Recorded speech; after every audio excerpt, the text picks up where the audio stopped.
Today's sutta is from SD 32, volume 32, Sutta 10. It's called well, there are two names here.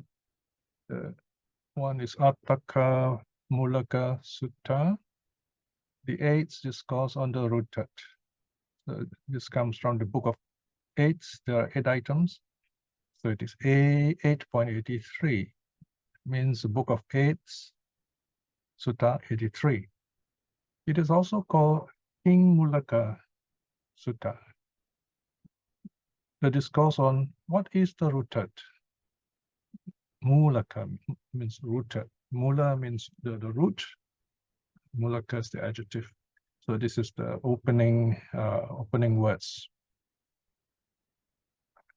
The theme of this sutta is the nature of all things. This is the brief version, but we have the longer one. It is in another sutta called the Bhagava Mūlaka Sutta, A10.58. And this is found in volume 57, Sutta 20.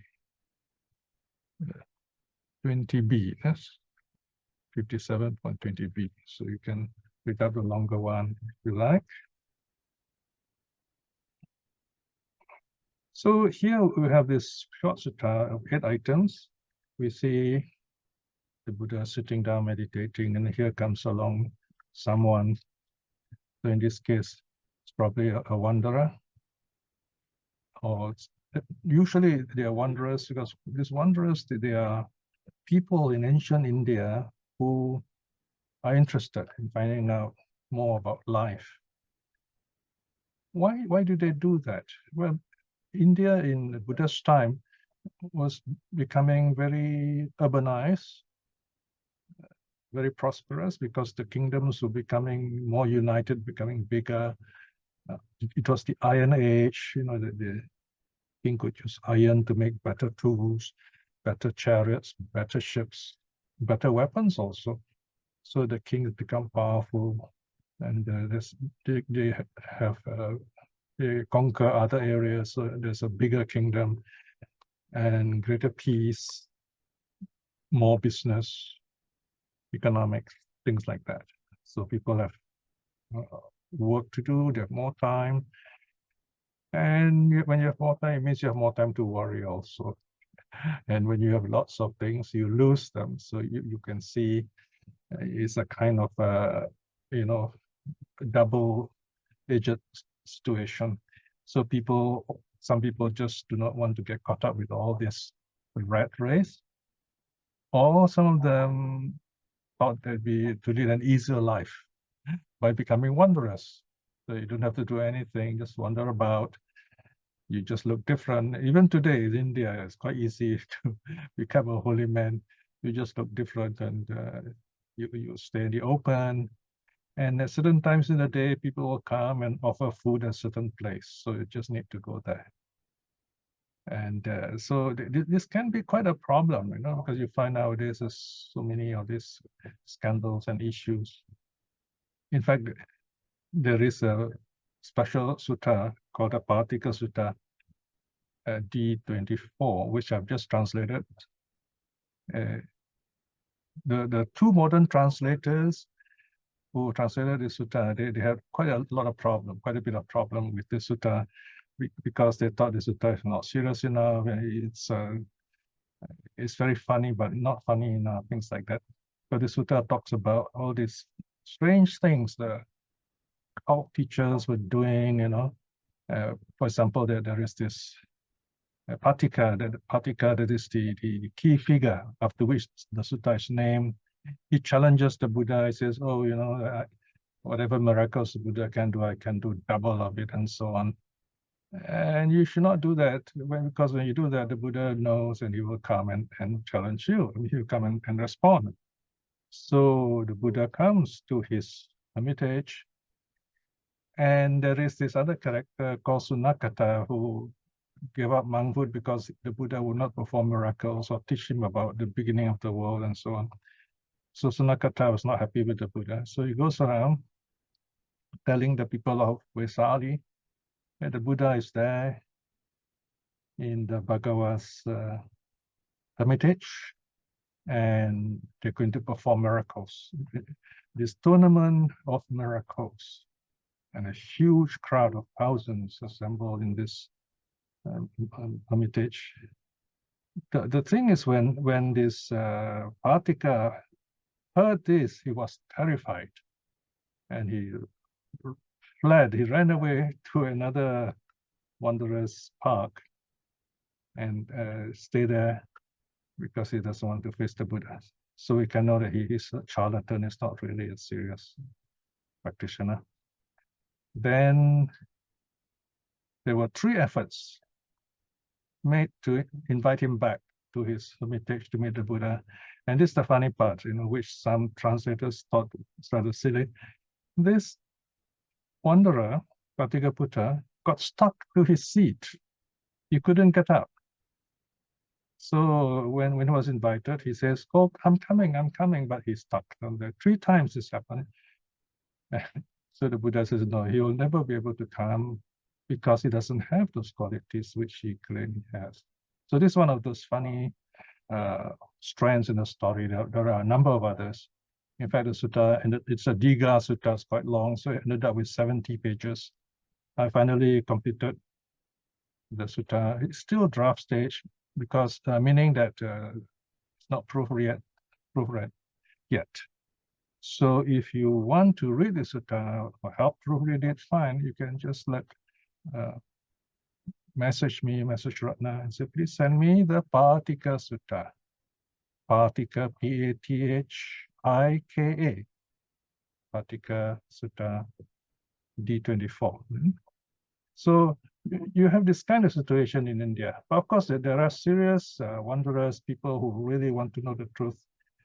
And sometimes they do not know what questions to ask. They have some ideas, so they just ask. So this is one of those suttas where you find this wanderer asking the Buddha. In this case, there are 8 questions, basically about existence, about reality, if you like. So these kind of questions help us to understand better the way people in the Buddhist time think, their beliefs, and then the Buddha answers them. We have a better idea what the Buddha teaches. The interesting thing is these questions are given in such a sequence that you can see it's like the beginning of the training, and then you end with the benefits of it. It is 8 questions. Okay. Now let's just have a quick look first before I start explaining them.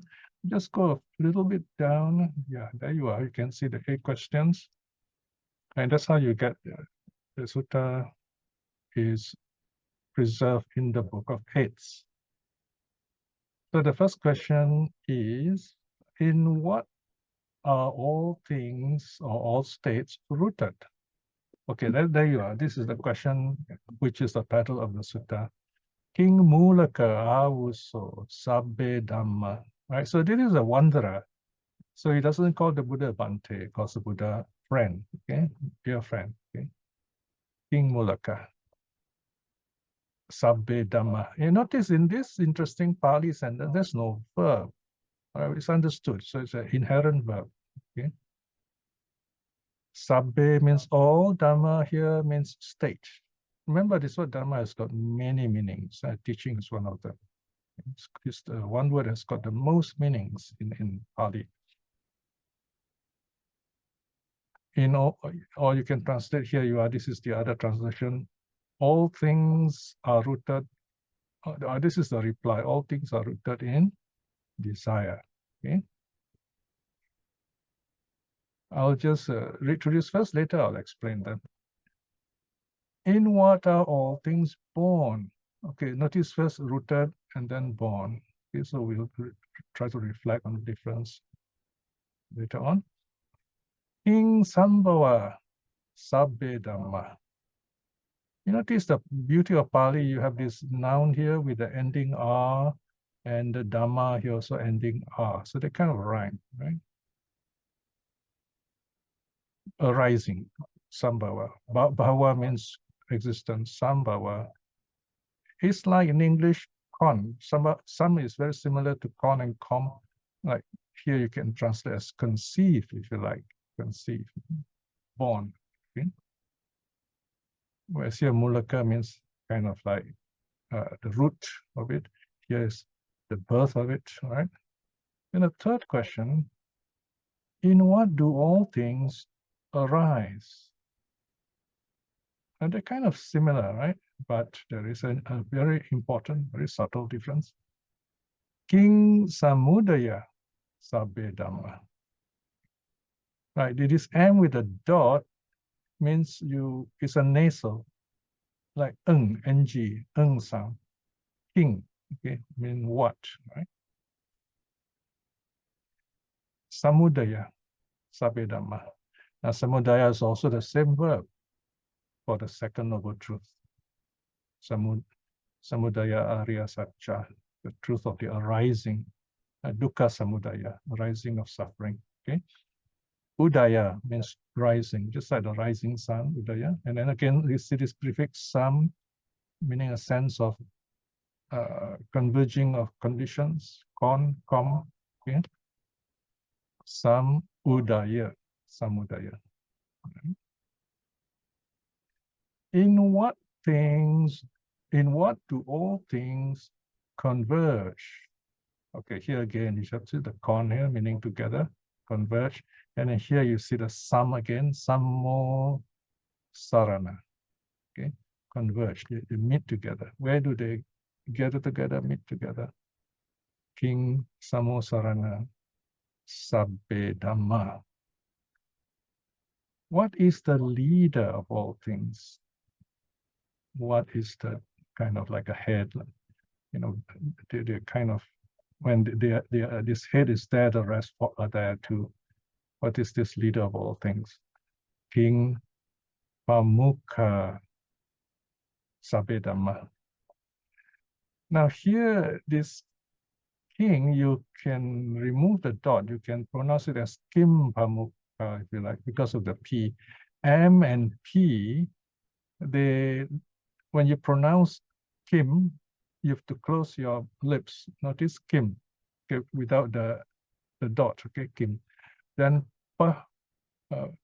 P is also, the lips are closed, so they kind of go together. Kim Pamukha Sabbe Dhamma. In what are all, what is the leader of all things? Okay, or in all things, what is the leader? All right, then you have another word, not just leader, here is the word Lord. What is the Lord of all things? King Adipateya Sabbe Dhamma. Well, you can pronounce it as Kim Adipateya, if you like. So Adipateya, there you are. Pati means Lord, even in modern Hindi, Pati means Lord. Adi means supreme in this case, supreme Lord, if you like, Adipateya. But here refers to a mental state. Okay? So what is the head, the chief thing in these states?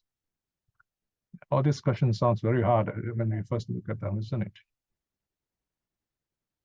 What is superior in all things? Uttara, superior, higher. Okay? King Uttara, or Kim Uttara also you can pronounce the king here as a simple M instead of nasal. Sabbe Dhamma. There you are, you have so many words that have the idea of leadership, being above, and so on. What is the essence of all things? King Sara, Sabbe Dhamma. So these are like trick questions. They sound simple, but you know, there is so much deep things we can talk about them. So what happens here is that in the Anguttara Sutta, the Buddha would give the list of items like this, in this case, 8 questions, and then he'll give the answers. Sometimes the answers are elaborated, but not in this case. So this is the best you have here. So it's left to the teacher to make use of what he has understood from other suttas, from the Majjhima, from the Digha, from the Samyutta, and then use those teachings to explain the meaning here. Of course, the Buddha didn't just say this. The Buddha didn't answer the first question, just merely all things are rooted in desire, right? He will explain them to this wanderer, okay? But in our sutta here, only the answer is recorded. So it's like a syllabus for later teachers. So from here, it will elaborate like by way of summary or elaborations up to the teacher. Then the second question, in what things are all things born?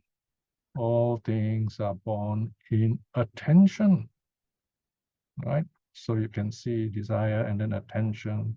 Some ideas surely could arise in your mind. Then the third question is, in what do all things arise? All things arise through contact. Okay, contact here is phassa samudaya. Phassa contact here refers to sense contact, or in modern scientific terms, it's stimuli, sense stimuli. Okay? I've not read the other two, so let me just read. In the case of rooted in desire, it is chanda Mūlaka. Okay, and then born in attention, manasikara sambhava. Manasikara. Okay. Now manasikara. Manasi means mind. It's like an adverb here. Kara means an action, acting with the mind, right? So that means pay attention, directing one's attention. Manasikara. This is a kind of a noun. The verb is manasi karoti. Manasi karoti. And here phassa is contact, and to touch is passati or sampassati. Now the fourth question is, in what do all things converge? Where do they meet? All things converge in feeling.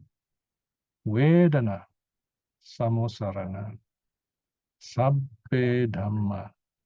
Okay, here you are, feeling. It's a lot to talk about here. All things have concentration as their leader. Okay, here we need to underline, and we missed it. You can see so many words here, and then we missed this one. Okay, let me just underline it here so I remember. All right, so this, let's look at this again. The number 5 here, you have all things have concentration as their leader. So you can see the sequence: desire, attention, contact, feeling, and then here's concentration. This has to do with the mind, isn't it? And then mindfulness. All things have mindfulness as their Lord. So Lord, of course, means something powerful, someone important. So mindfulness is important, but we already have that idea.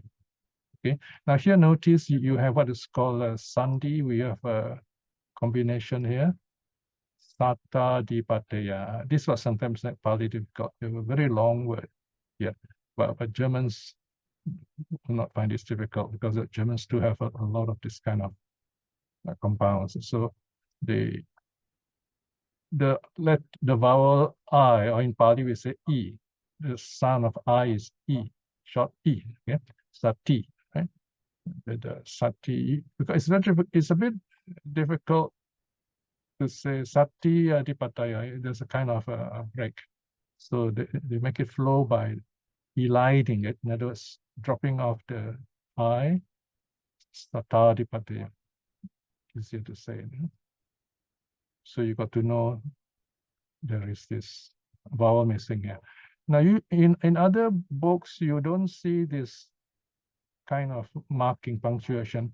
In the Suttas SD series, we make a habit of putting all these marks. We put an apostrophe here, means a letter is missing, and here we put a hyphen, that means You join up the P here, the two P's, one P goes to Samadip Pamukha. Everything's pronounced in Pali, Samadip Pamukha. Okay. And here we put a comma to show a break in a long word, Vedana Samosarana. Because sometimes we imagine without the subjective, you wonder where's the break, what are the component words? So I put in a comma here.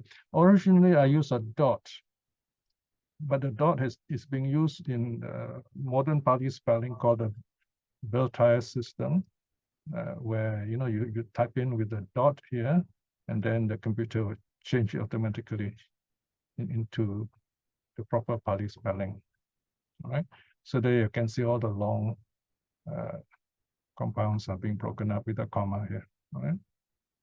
Okay, then the next one is, in all things, wisdom is superior. Of all things, freedom is the essence. All right, these are the 10 answers. Now, let's quickly look at the sutta, then I'll go from there. Okay, it's a short and easy sutta, actually.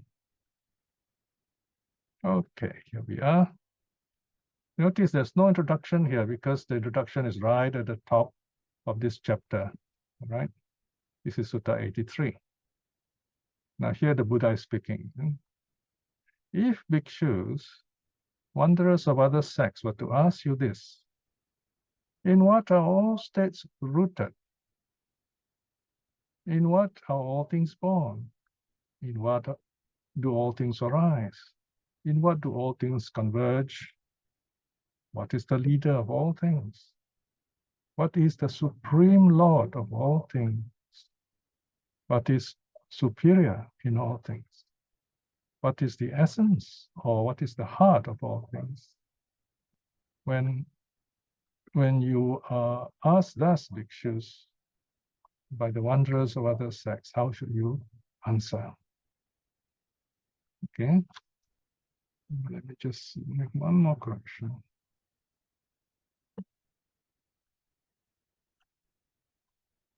So the monks reply in their usual humility, say, Bhante, our teachings are rooted in the Blessed One, guided by the Blessed One, have the Blessed One as refuge.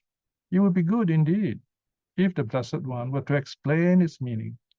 Having heard the Blessed One, the monks will remember it, right? Or in simple language, we don't know the answer. Please teach us, okay? And the Buddha replies, in that case, bhikshus, listen, pay careful attention, I will speak. So this is a marker, because remember, this is the oral tradition, so there's a lot of markers and tags. So the Buddha says, get ready, message coming, So yes, Bhante, imagine the monks are saying in unison, yes, Bhante, the monks answer the Blessed One in essence. And then comes the sutta itself. Okay, let's go down a bit more. Look at the answers. Number 3. Okay. Right. So here, now this is an oral tradition. So you find the Buddha repeating the questions. Okay, these are the questions. And this is how we're going to answer them. All right, let's look at the bottom. That is the teaching itself below this. All these words are in italics. All right, so that means they're repeated. You go down, please. Okay, here you are. This is the answer that we need to know. No?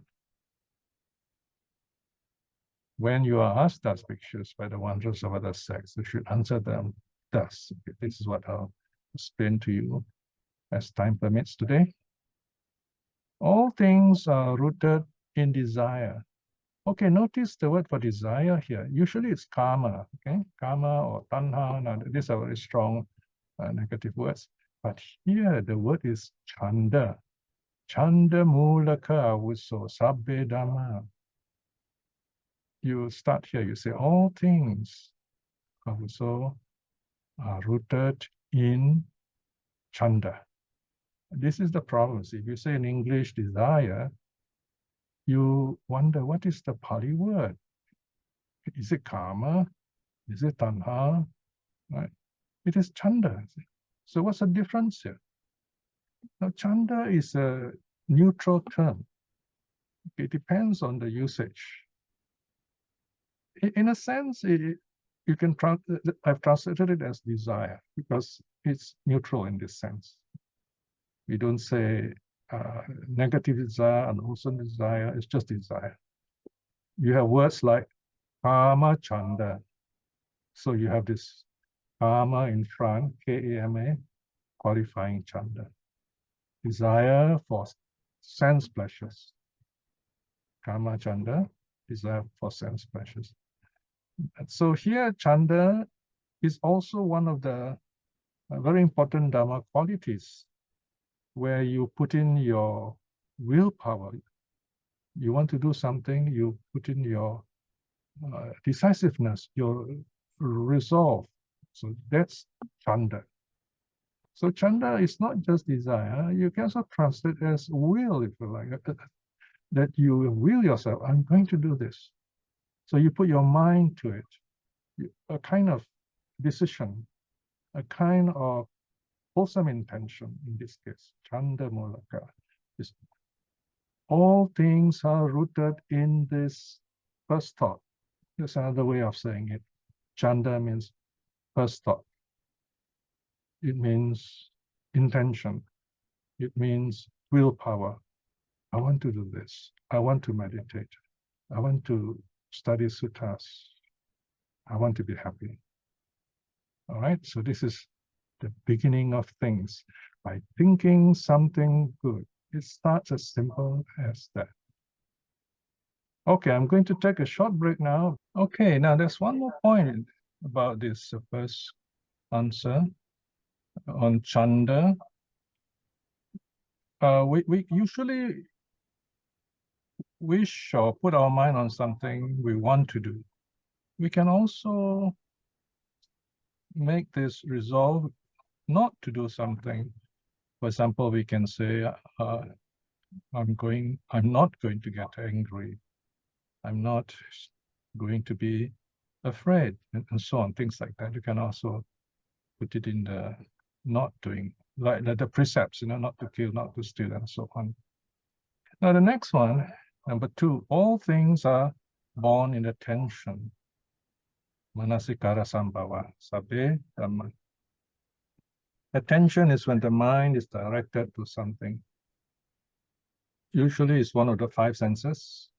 When it's directed to one of the 5 sense objects, what we see, hear, smell, taste, or touch, thoughts arise. So these things are thoughts. And then, of course, there is the 6th sense, the mind. In this case, attention arises actually in the mind. Whenever we see, the attention arises in the mind. When we hear, attention arises in the mind. So it's a mental thing, right? So if you look at yourself, this thing I've just thought about, it comes from attending, from attention, from directing the mind to something wholesome, in this case, something good. So when the mind is rooted in something good, the action that follows will also be good. Sometimes we're not sure, am I doing the right thing or not? So if your intention is right, the action also will be right. The intention leads to the action, leads to the speech, in other words. So when we do something, there is always this mind behind it, all right? So that here we're talking about something wholesome, something positive. All things are born with that first thought, attention. Wherever you direct the mind, it starts there. So be careful where you direct the mind. Like we like to say to our friends, don't go there, right? In other words, don't think that way, or don't say that negative thing, something like that, right? Number 3, all things arise through contact. Asa samudaya, sabbe dhamma. Here, contact means where you direct your, say, the eye, there is the attention, there is the object, and then this contact arises. There is seeing. Seeing arises. Here meaning our thoughts can arise in 6 ways: from what we see, what we hear, what we smell, what we taste, what we touch or feel, and what we think. So you can nip an unwholesome contact in the bud, if you like. So if you see something negative, run away from it, and you won't have to deal with it. Right? So don't talk about it. Don't tell your friend, oh, look at this guy, is so bad like that. You don't have to look at it that way. Unless, of course, it's a dangerous situation, you want to be safe, all right? But here we're talking about something you can choose, quality control. We don't want to build up this negative idea. So it starts with that moment of contact. Nip it in the bud right there, so you don't have to deal with it in a negative way. So this is a quick action, all right? Because if you don't, after that, what happens? Feeling arises. There you are. The next one's number 4. All things converge in feeling. Vedana, samosarana, sabedhamma. So when this sense contact or sense stimulus arises, first thing you look at it, you say, I like it, I don't like it, usually either like or dislike. How is that? If you take some time to think about this, why did you like something? Why you don't like something? It has to do with the past conditioning. In the past, we have seen something like this. We use our memory and we project it to the present. So we're very biased in that sense. If we didn't like the looks of someone in the past, and we meet someone who looks like that now, our first impression, I don't like this person, for example. See? So you got to be aware of such things. And sometimes they've gone through some failure before, and now we're afraid to do this thing. That's got to do with feeling. But then the Buddha teaches about the present moment. The present moment is different. The past is gone. The future has not yet come. The present is here. It's arising. It's growing. It's your chance to do something new. The present is always new. It's not the old. It's not the past. Right? So when you feel something, just be aware of it. It's okay, this is also, this is good feeling, this is bad feeling, just be aware of it. If it is a bad feeling, let it go. If it's a good feeling, cultivate it. Okay. So here, understand the nature of feeling, or sometimes we do like something. Again, we reflect on it, we say, all right, I feel good about this now, but my feeling can change. In the future, I can get bored. I can forget, right? So the feeling can change. So if someone is important to you, you have to cultivate this feeling. So this is where loving kindness comes in. So feeling is that reaction, response we have towards this contact, or the word we use is perception. When you perceive something, this feeling arises. This is put in a overview, all right? There are detailed study, for example, when you look at the 5 aggregates. Now, number 5, all things have concentration as their leader. Samadhi pamukha sabedhamma. We're going a little deeper here, all right? I think the word concentration here is kind of, it has a broad sense. It's not just meditation. It is one of those thoughts that's present all the time in our mind. Like, for example, you're listening to me, there is concentration. You're watching the screen, there is concentration. So this concentration leads us to something positive, wholesome, or something negative, unwholesome. Right? So be mindful of this concentration. Where the mind is focused, you start collecting data, you build up your knowledge, your memory from there.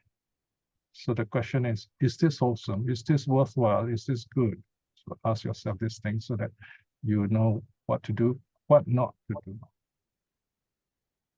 And on a deeper level, of course, we talk about mental concentration in meditation. But if you look at the sequence of words here, this concentration simply means your mind is fully occupied, right, in that situation. And number 6, all things have mindfulness as their Lord. Sattaripateya sabbe dhamma. Mindfulness is keeping the mind on the situation, directing the mind. You can change this directing, if you like. If you know this situation is not helpful, then you direct the mind elsewhere. You direct it to something better, in other words. Sati often goes with sampajanya. Okay, so this sampajanya is you examine it, the details, especially impermanence aspect of it, right? So you have mindfulness and you have awareness or full awareness. There is Viṭṭhaka, vichara. So this is another kind of, this is a verbal nouns, they are actions, action nouns. So in the case of Viṭṭhaka, vichara, in meditation especially, Viṭṭhaka is you direct the mind to the object, you direct the mind to the breath, you direct the mind to loving kindness. And then you vichara, you keep it there. In other words, you keep on watching this mind object, which is wholesome. All right, so they're connected. Okay, mindfulness and sati and sampajanya, they're connected with Viṭṭhaka, vichara. Now, number 7, in all things, wisdom is superior. Look at the Pali word here. Panyuttara. Panyuttara. Panya uttara. So when you resolve means you break them up into their parts. We have panya plus uttara. Or in Malay, uttara, meaning north. So it's the same word. So it means the superior direction. Okay. Panya uttara. Wisdom is superior. What does it mean? Wisdom is superior.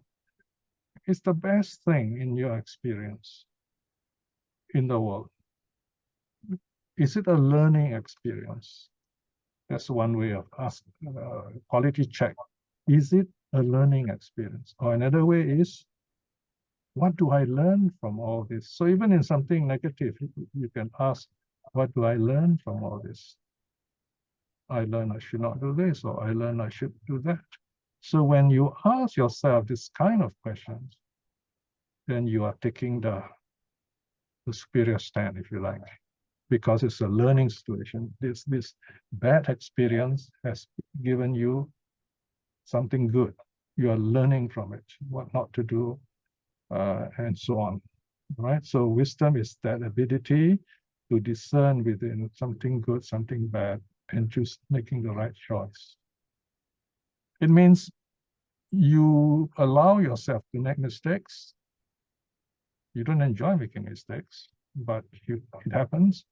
So you respect it by asking yourself, what do I learn from this? What do I do about it? How do I better myself so that I'll be free from suffering? And that is the last one, number 8.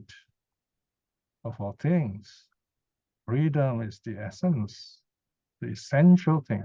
The noun is essence, adjective essential. What is all this about? It's about freedom. Vimutti sara, sabbe dhamma. Vimutti means freedom.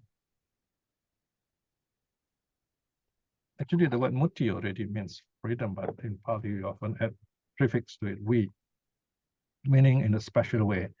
You cut yourself off from that negative aspect.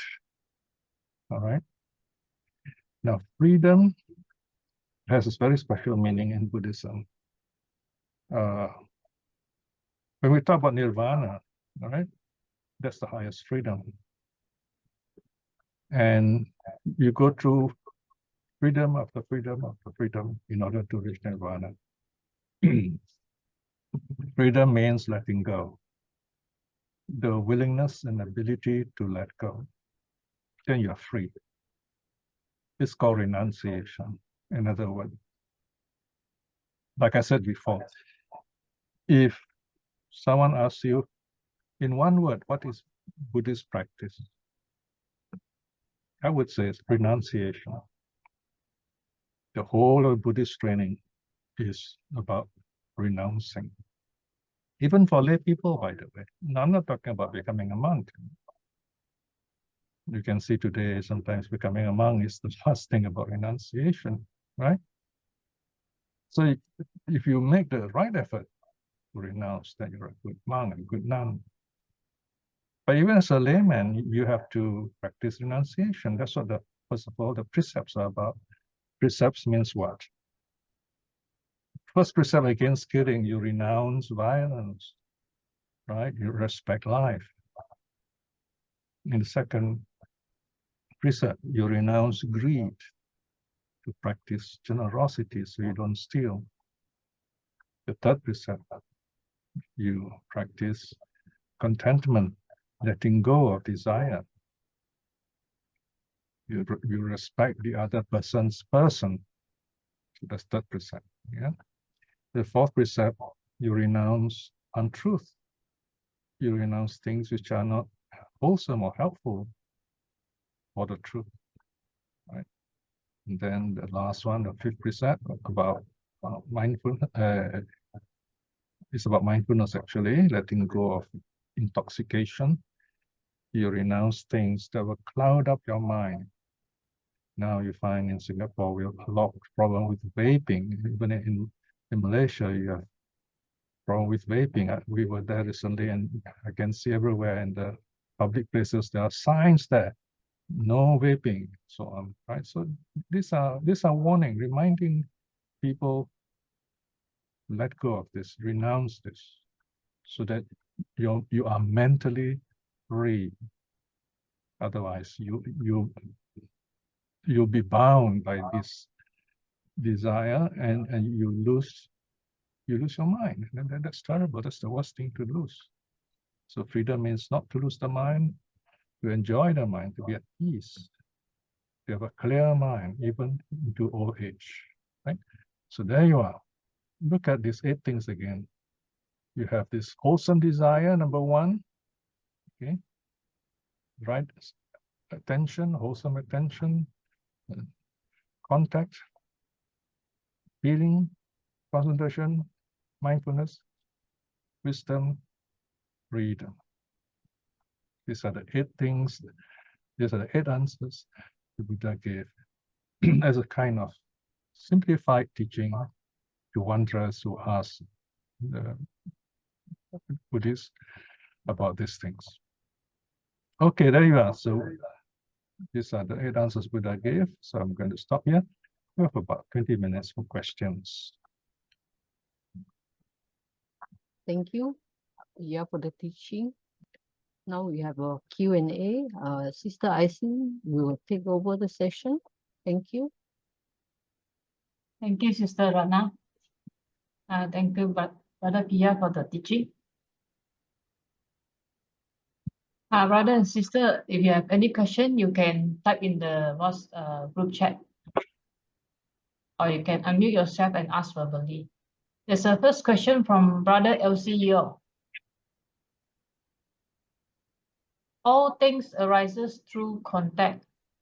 Can we define contact as physical contact only, or also on non-physical contact like the 5 senses and awareness from understanding? Is it a form of mental contact of understanding?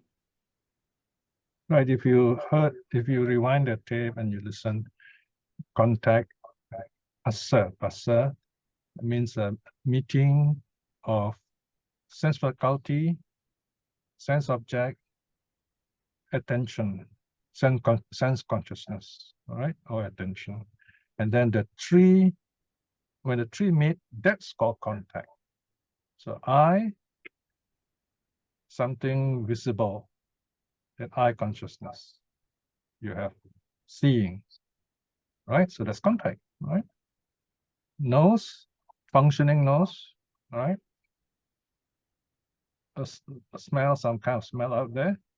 Attention, there is contact.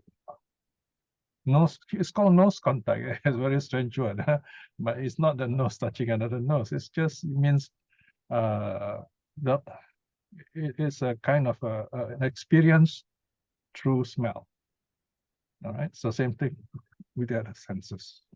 So contact here refers to sense stimulus. The broad meaning, sense stimulus. The mind is present in that moment of experience. Okay. All right. Next question.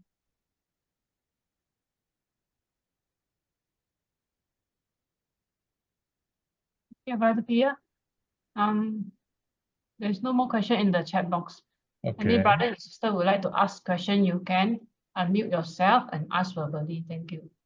Sister Getchu raised her hand. Sister right. Getchu, you can unmute and ask. Thank you, Brother Piya. My question is, why is concentration considered the leader of all things? And why is mindfulness considered the Lord of all things? What's the difference between leader and Lord? Yes, this is quite tricky, yeah? All right. Now, concentration and mindfulness, right? Yeah. Okay. When here the Pali word is samadhi. Samadhi, the mind is still and focused in something. When you're doing work, for example, when I'm doing my translation,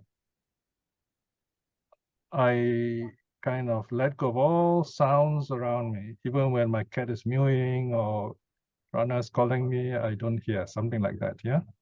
I'm focused on my work, okay? So that's one way of putting it. In other words, you are fully occupied with this thing you want to do, so you are not distracted. Now, when you're not distracted, then what do we say here? You are in charge of things, so to speak. That's the leader, okay? Now, mindfulness is a kind of almost ongoing. You keep bringing the mind back to this situation. You're like a cattle herder. Right? You keep sending your cows or sheep or goat, wherever you want them to go. All right. So you are the leader. You lead others. So you lead your mind. You lead your action. Say, I want to do this. So you mindfully do it. Right. It's just like we all go for our exercises. You know, these seniors.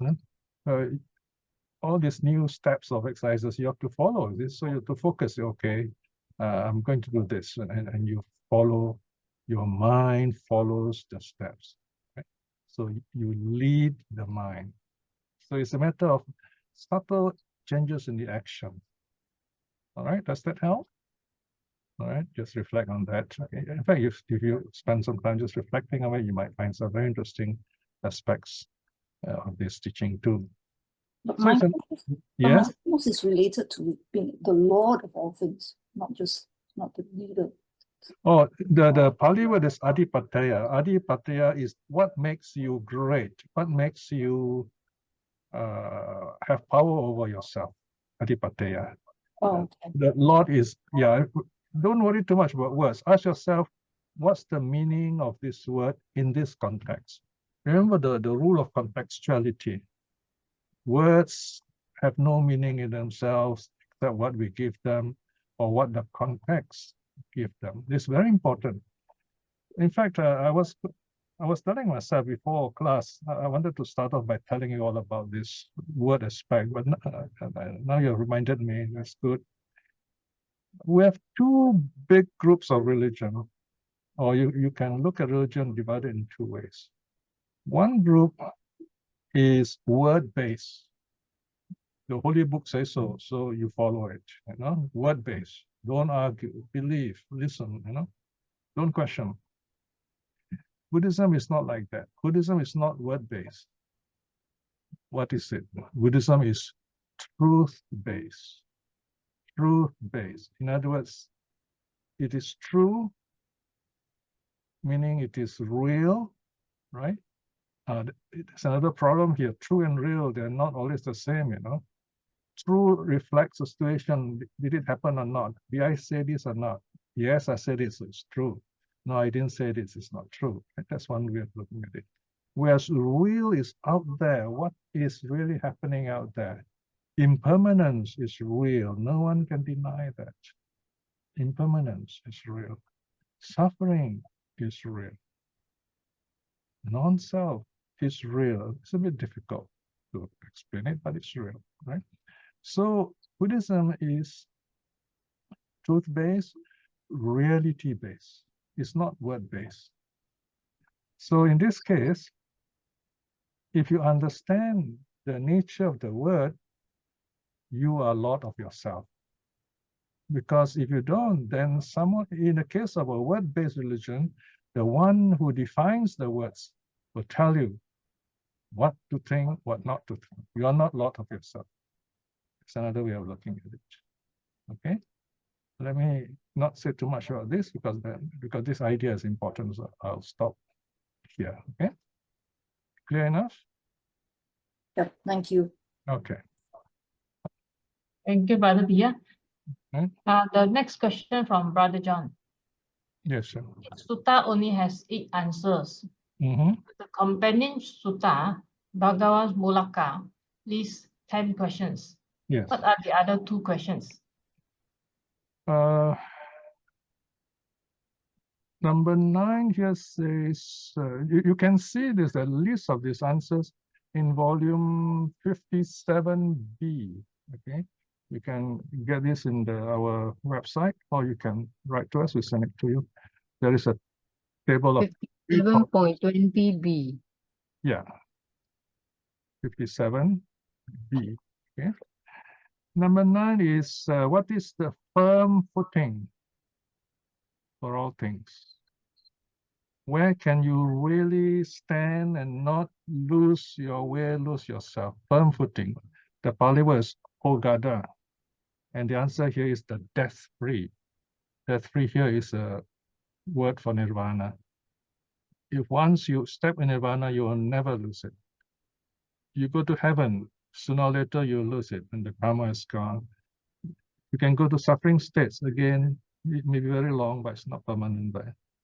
So there is change in all the various realms. But nirvana, in a manner of speaking, you don't live it. In a sense, you don't go to nirvana, you attain nirvana, meaning you're free from all the defilements, right? So nirvana is a death-free in a sense that nirvana transcends time. You don't create karma, you don't do time, so to speak. You don't think of the past or the future.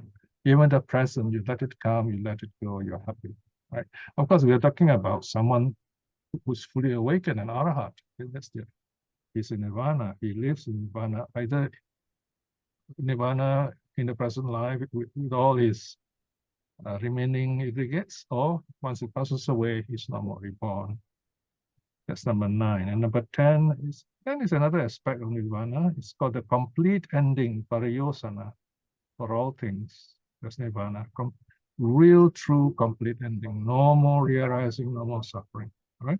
So this is in the Bhagavad Mūlaka Sutta, A10.58. Right? Okay. Now, it's just nice. It's 9. It's about 30 seconds. Yeah, sure. There's another question from Brother FC here. All right. Does it mean that if we avoid contact of all kind, And then we can safely say that avoidance of contact is the way to stop arising.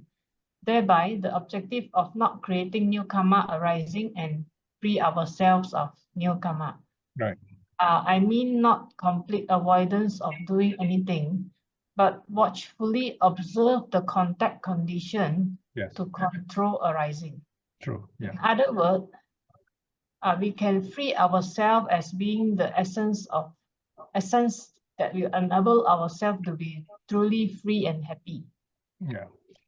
Well, we cannot really stop having contact because our mind is active. Our mind's all the time looking for contacts.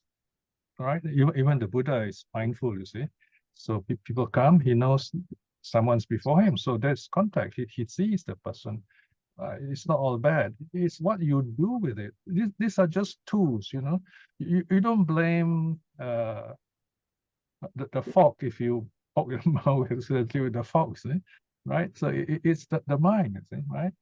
So we don't blame the tools. We use the tools wisely. That's the meaning here. So these senses, in a sense, are our tools of experience. We use them wisely. All right.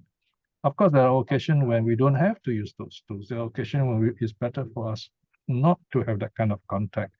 So we can turn the mind away from those unwholesome sources. We can choose that and do that. And you'll be happier that way. All right. Okay. Any other last minute question? You, Brother Piya? No more question in the chat. Okay. Any Any last question? Yes. Okay, now let us close with a reflection. Once again, we have come to this point where we happily reflect. We have gathered together here to recite the Buddha's name, to find refuge in the three jewels. We have recited the 5 precepts, done some meditation of loving kindness, and also studied the sutta and asked some questions and learned some things about ourselves. This is a wonderful moment of peace and wisdom and happiness. It's the time to tell yourself, may I continue to be well and happy and healthy and safe so that I can continue to practice the Dhamma, bring happiness to myself and to others. Send out your loving kindness to people who are important to you in this very wonderful moment. Wish them well and happy.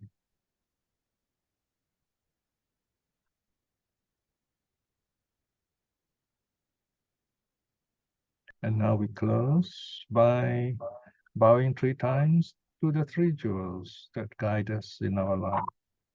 Arahang Samma Sambuddho Bhagava Buddhang Bhagavantang Abhivademi Swakato Bhagavata Dhammo Dhammang Namassami Supatipanno Bhagavato Sāvaka Sangho Sanghang Namami. Sadhu, sadhu, sadhu.